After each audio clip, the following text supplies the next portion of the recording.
muy buenas noches para todos y todas de nuevo. El Café Esperanza del día de hoy tiene afortunadamente, como siempre, dos invitados, una invitada y un invitado de lujo. Nos acompaña Ángela María Robledo, también nos acompaña Alejandro Mantilla. El tema hoy es un tema muy general, pero a la vez, digamos, también muy específico por las preguntas, por lo que vamos a trabajar, y es que viene para este año 2020. Y comenzamos con el tema del paro, ¿no? Venimos de una jornada muy interesante, polémica por demás por diversos aspectos hace 2 días, el 21 de enero. Bueno, está el tema del Comité Nacional de Paro, las críticas, bueno, todo ese, hacia dónde va, bueno, ahí hay mucha tela por cortar. Entonces yo le doy la palabra a Ángela María para que comience. Creo que esta movilización hay que leerla en clave de una ciudadanía que habita estos paros de manera distinta. El paro que yo tengo en mi referente es el paro del gobierno López, ¿cierto? De la producción que se paró, Esto hay que entenderlo de otra manera, digamos, distinta, y por eso me parece tan interesante porque además ese paro, y aquí tenemos historiadores, está aquí Medófilo, nuestro maestro, que a veces me da también, digo, ¿cómo hablo delante de Medófilo? Pero era un paro que tenía de verdad pues una arista mucho más, en un mundo mucho más laboralizado, ¿cierto? Una condición de paro empresarial. Ahora lo que hay, ese paro en movimiento, se fue llenando de colores, de diversidades, de demandas, que le ponen un enorme reto a cómo va a ser esa relación entre esta democracia directa que se despierta, que es un proceso que empieza no solo con la firma del acuerdo, sino con la negociación, que ambienta el proceso, la agenda de la apertura política, que es el segundo punto de la agenda, lo que dices tú, las elecciones del 2018, la consulta anticorrupción, que fue moviendo el tema de la abstención en un país que había quedado grabado, lo que decía un poco Camilo Torres: yo elijo, tú eliges, ellos escrutan, que llevó a que un sector muy amplio, popular, no creyera en el voto, no creyera. Y creo que un hito también, y en eso coincido contigo, para las movilizaciones son las elecciones de octubre. Yo lo siento como un aliento, como un oxígeno para lo que pasa, y un poco una expectativa de qué va a ocurrir. Las mujeres y el paro. Está un sector sindicalista de mujeres que se han peleado ese lugar, está un sector de mujeres que han trabajado por la paz, con, digamos, una clara vinculación con movimientos políticos, no lo digo por un pero me parece fundamental, y estamos las mujeres feministas. Y lo que se discutía hoy era cómo esa agenda de mujeres, que interpela incluso el mundo laboral, que interpela el mundo de las universidades, que interpela el mundo de los partidos, hoy llega a interpelar de manera directa al movimiento sindical y al movimiento estudiantil. Las mujeres, ¿tú crees allí, que la interpelación no es solo al movimiento sindical, sino al movimiento estudiantil también? Claro, y al lugar de las mujeres, y qué sectores de las mujeres están representados en la mesa del paro en este momento? Algunos lo llaman un estallido social, Alejandro nos podrá decir, otros dicen un despertar ciudadano. Un estallido social nos llevaría a un componente antisistema. Yo creo que este paro tiene un componente antisistema estructural, que no son los 104 puntos, que es un tema de, como está ocurriendo en otros lugares del mundo, acompañado de un despertar ciudadano, unos más moderados, otros más radicales, y que en los gobiernos locales alternativos va a encontrar una salida democrática, porque estamos hastiados de la violencia y no queremos más violencia en estas manifestaciones. Alejo. Bueno, yo estoy convencido que coincido pues con lo que plantea Ángela María, pero plantearía un par de argumentos adicionales. Esta movilización con la que se cerró el año pasado también es resultado de una larga oleada de recomposición de los sectores populares. Es decir, para mí hay una ruptura crucial en la minga social y comunitaria de 2008, porque es a partir de 2008 en adelante cuando hay una ese inicio de una larga oleada de movilización que tiene varios hitos.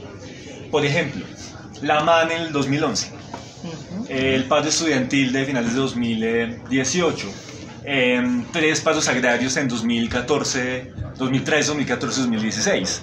El paro cívico de Chocó y de Buenaventura en 2017, que fueron paros de un mes, con millones de personas participando. Entonces, ¿qué encontramos?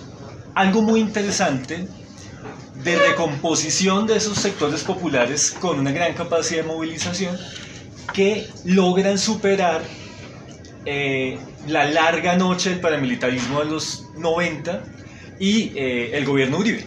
¿Sí? Porque en últimas, Uribe termina sus 2 periodos presidenciales en picada. Y es el final del gobierno Uribe el que enfrenta, digamos, ese primer momento de recomposición.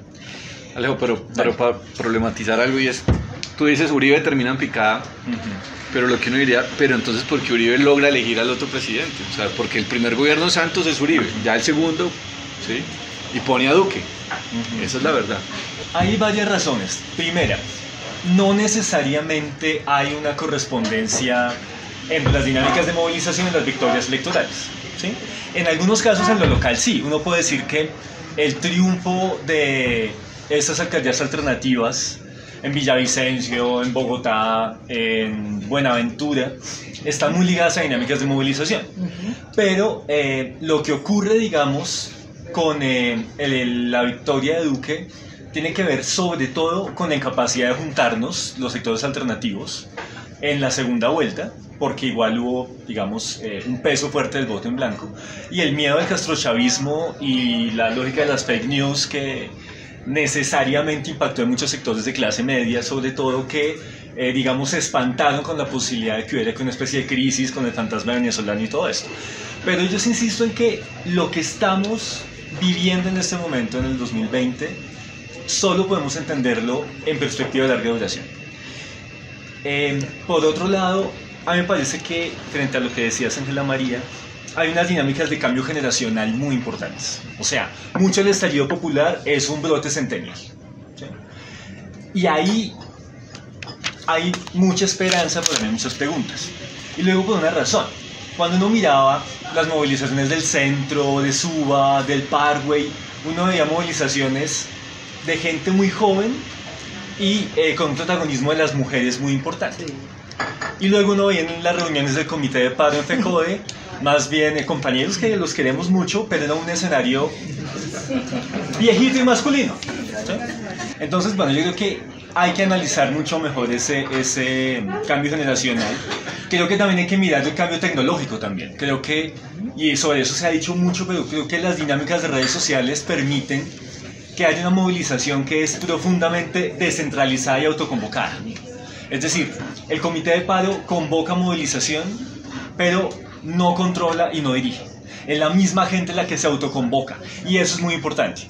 Y creo que uno ve, por ejemplo, chats de WhatsApp de chicos de los barrios que se autoorganizan para hacerlo y no le piden permiso ni a la CUT, ni a la ONIC, ni a la comunidad agraria, y eso sin duda es muy muy poderoso. Pero al mismo tiempo una paradoja, y me gustaría ver tú cómo lo ves, Ángela María: movilización descentralizada, autoconvocada, pero también por eso mismo sin referentes organizativos fuertes. Y aquí la pregunta es, bueno, ¿hasta qué punto esa es una posibilidad, pero también una limitación? Bueno, toca seguirnos moviendo en los diferentes temas, pero queremos también preguntar un poco sobre cómo vemos el tema, qué va a pasar con el gobierno Duque durante el año 2020, ¿cierto? ¿Cómo ven ustedes eso anclado al centro democrático, al uribismo?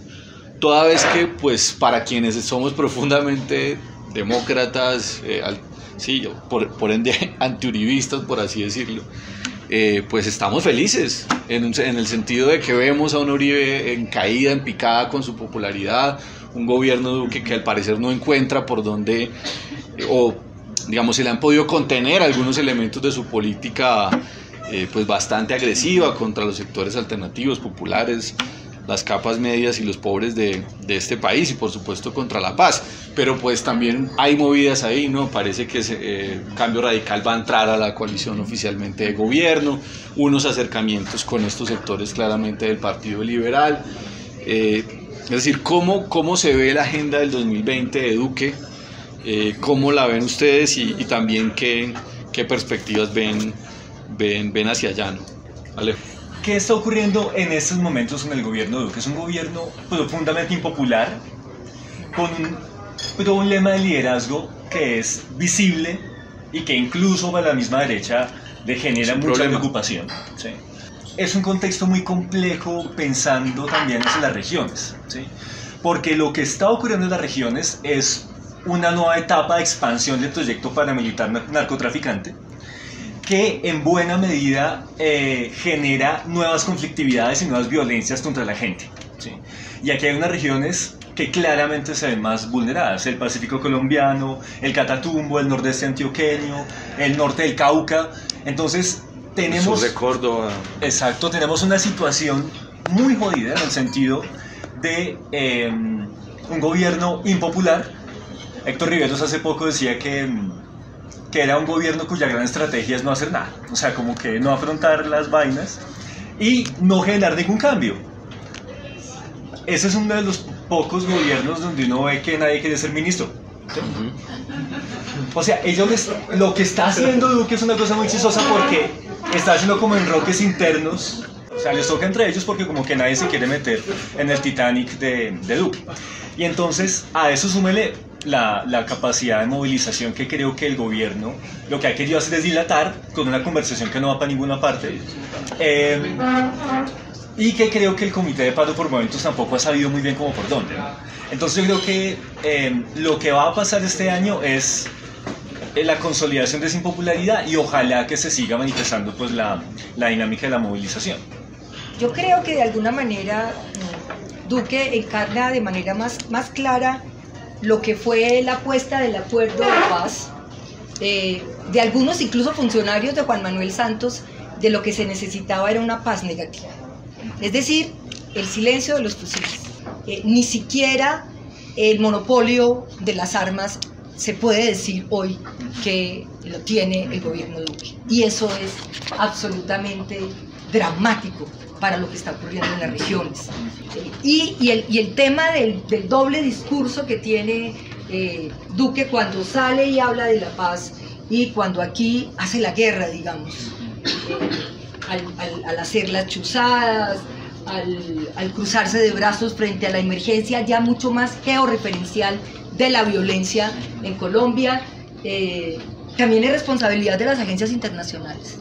Tienen que validar lo que sale a decir Duque respecto al acuerdo de paz, porque él ha tenido ese doble discurso, pero las Naciones Unidas no se pueden prestar para acompañarlo a ruedas de prensa y a decir que aquí las cosas van bien. Pero lo que quiero decir es que este escenario de decir que Duque no termina, creo que digamos, no puede estar tan lejano. Ahora, ¿quién estaría ahí? Pues Marta Lucía Ramírez, que siempre creo que quiso ser la presidenta de este país y que puede ser una opción todavía más complicada. Nada más complicado que un gobernante débil. Y Duque es un gobernante débil, porque la única forma de habitar con fuerza como un patriarca machista es con la represión. Entonces esa es una alerta que tenemos que tener y que creo que es una alerta para lo que está ocurriendo en la calle. ¿Cómo entender y los retos que significa para quienes queremos cambiar este país estos nuevos gobiernos? Porque son variopintos también. Digamos, ¿cómo ven eso, ¿no? Y también me gustaría como desde el plano personal cómo lo han sentido, ¿no? Porque también uno se siente a veces difícil. Entonces pongo un ejemplo de Claudia en Bogotá. Entonces un día Claudia dice, no voy a urbanizar la Vanderhammer, y uno dice, muy bien. Pero al otro día dice, voy a hacer Transmilenio por la 68. Entonces, sí, y es como una cosa como difícil de asir y de entender. Entonces, ¿cómo lo ven ustedes? Yo creo que lo que ocurre en octubre es una victoria de sectores que más que alternativos no son uribistas. Digamos, esa es la caracterización. No uribistas. No uribistas. No abiertamente. Dejémoslo ahí. Pero caracterizar esos sectores como no uribistas es algo clave en la medida en que es muy posible que este descontento se pueda canalizar hacia la victoria de un sector que sea no uribista, pero no necesariamente de izquierda en 2022. Y es lo que podemos ver, por ejemplo, con Quintero en Medellín. O sea, Quintero es un hombre que fue viceministro de Santos, ¿sí?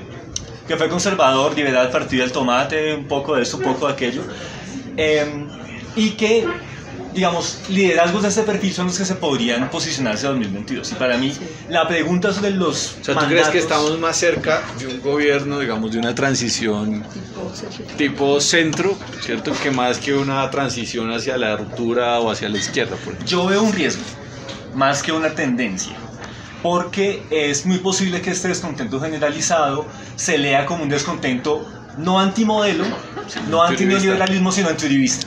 Se gane cualquiera que no sea uribista. Eso es un riesgo, ¿sí? E incluso pensemos los nombres que están sonando. Un Alejandro Gaviria, por ejemplo. Ahí tendríamos un posible, digamos, riesgo hacia 2022. Ahora, ¿qué retos tienen los gobiernos locales? Yo creo que, insisto, es muy difícil generalizar, pero creo que necesitamos, y Ángela María lo decías hace un rato, un tipo de gobernabilidad alternativa, ¿sí? Y yo creo que hay que mirar mucho hacia Villavicencio, hacia Buenaventura, hacia Turbaco, porque lo que pasa con Claudia es, recordando esa vieja obra, un paso adelante, dos pasos atrás. De Lenin. Un paso adelante, dos pasos atrás. Pensando en lo que su merced decía ahorita, David, de cómo, no, chévere la Van der Hamen, al otro día protocolo, y a las 4 horas manda el ESMAD, entonces es como una cosa súper fregada, una esperanza pues que haya una mujer además lesbiana, digamos, en la alcaldía, pero conservando el gerente del metro con un secretario de Hacienda abiertamente neoliberal. Entonces ahí, digamos... Un acero en seguridad. Un acero en seguridad, que tiene una visión muy conservadora de la seguridad. Entonces, pero como ahí, José Antequera en memoria, entonces es como... un paso adelante, dos pasos atrás. Se parece un poco a lo que está pasando.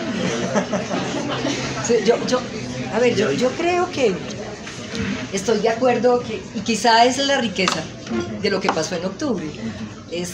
Hay una diversidad entre quienes llegaron, estamos hablando de los alcaldes y algunos gobernadores, pero lo que ha pasado en los consejos, en alcaldías municipales, lo decías tú en la introducción, hay una diversidad que hay que hacerle seguimiento y que si estamos cansados de las hegemonías impuestas, pues bienvenida a esta diversidad. Y hay una emoción de que aquí algo está cambiando.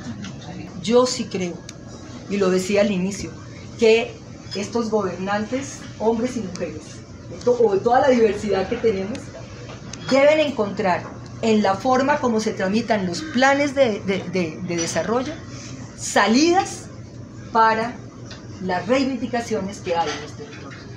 Yo creo que es una oportunidad y ahí sí mezclo dentro de las competencias que hay la posibilidad de que estos gobiernos locales en los planes de desarrollo puedan ir acogiendo toda esta efervescencia y estas exigencias. Implementar elementos del acuerdo de paz, que son obligaciones bueno, también para ellos. Además les quedó.